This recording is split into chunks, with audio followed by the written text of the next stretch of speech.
दोस्तों नमस्कार। ILC India में आपका स्वागत है। आईएलसी इंडिया की तरफ से आपको समय समय पर घर के वास्तु के संदर्भ में जानकारी दी जाती है। वास्तु श्रृंखला का यह हमारा 12वां एपिसोड है। इसमें हम आपको अग्निकोण के विशेष प्रयोगों के बारे में बता रहे हैं।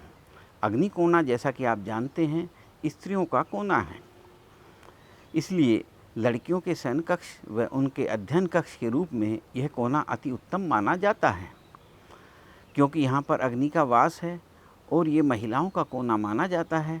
तो अगर सामान्य परिस्थितियों में यदि कोई दंपत्ति इस कोने में अपना बेडरूम स्थापित करता है तो उनमें आपस में लड़ाई झगड़ा व कलह होती है।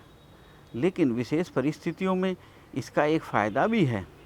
इसका फ़ायदा उस परिस्थितियों में है जो दंपत्ति निसंतान हैं, सारे प्रयास कर लिए हैं लेकिन उनको संतान नहीं हो पा रही है, मेडिकली भी वो फिट हैं, फिर भी वो संतान सुख से वंचित हैं, तो निश्चित रूप से आप यह चेक कर लें कि वो घर के किस कोने को अपने बेडरूम के रूप में इस्तेमाल कर रहे हैं। यदि आपकी समस्या हल नहीं हो रही है, डॉक्टर भी कह रहे हैं कि आप में कोई परेशानी नहीं है, कोई कमी नहीं है, लेकिन समझ में नहीं आ रहा कि किस वजह से आपको संतान सुख नहीं मिल रहा है, तो इसके लिए आपको चाहिए कि अग्नि कोने को बेडरूम के रूप में इस्तेमाल करें। इसके लिए आप ऐसा करें कि अपने पलंग को दक्षिण और पूरब की दिशा में सटाकर लगाएं, सिराना दक्षिण की तरफ रखें और दोनों दंपत्ति दक्षिण की तरफ सिर करके सोएं। जो पत्नी है वो पूरब की दीवार की तरफ सोए और पति उसके बाईं तरफ शयन करे। यदि आप इसका प्रयोग इस प्रकार करते हैं तो निश्चित रूप से एक समय अंतराल के बाद आपको संतान के संदर्भ में एक खुशखबरी मिलेगी।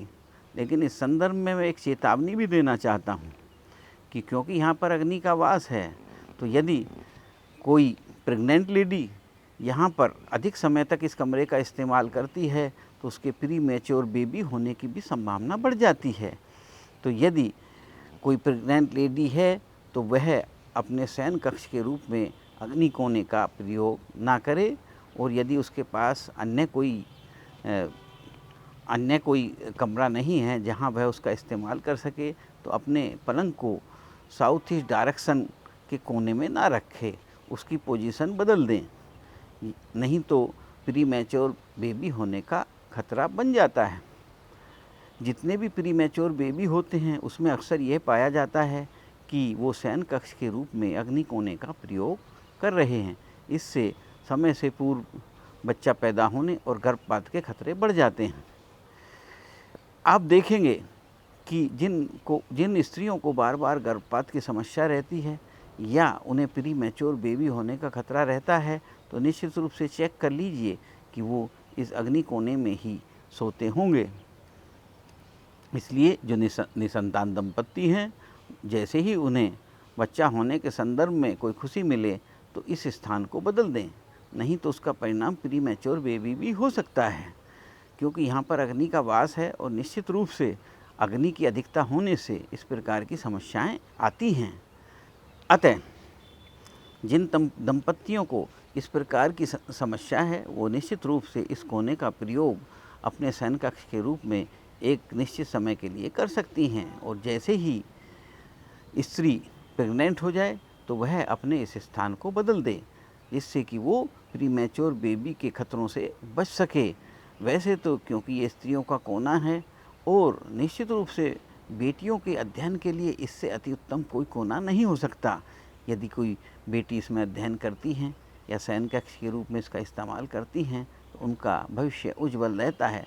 दंपत्ति को तो विशेष परिस्थिति में ही इस कोने का प्रयोग अपने शयन कक्ष के रूप में करना चाहिए, अन्यथा उनमें कलह बढ़ेगा और प्रेग्नेंट जो स्त्री होगी उसके प्री मैच्योर बेबी होने के चांस होंगे। आप इसको आजमा कर भी देख सकते हैं कि जिसको प्री मैच्योर बेबी होने की समस्या बनी हुई है या तो उसे कोई मेडिकल प्रॉब्लम होगी, और यदि कोई मेडिकल प्रॉब्लम नहीं है तो इसका एक कारण यह रहेगा कि वो अग्नि कोने का इस्तेमाल अपने शयन कक्ष के रूप में कर रही है। इसलिए निसंतान दंपत्ति जब तक उन्हें संतान की चाह है इस कमरे का इस्तेमाल कर सकते हो, और जैसे ही उनकी चाह पूरी हो जाए तो वो अपना स्थान बदल दें, जिससे कि इसके दुष्प्रभाव से भी बचा जा सके। दोस्तों, इसी प्रकार की महत्वपूर्ण वास्तु सम्मत जानकारी प्राप्त करने के लिए आप हमारे चैनल को लाइक करें, शेयर करें और सब्सक्राइब करें, और घंटी का बटन दबाना ना भूलें, जिससे कि यह महत्वपूर्ण जानकारियाँ जन जन तक पहुँचें और सभी इससे लाभान्वित हो सकें।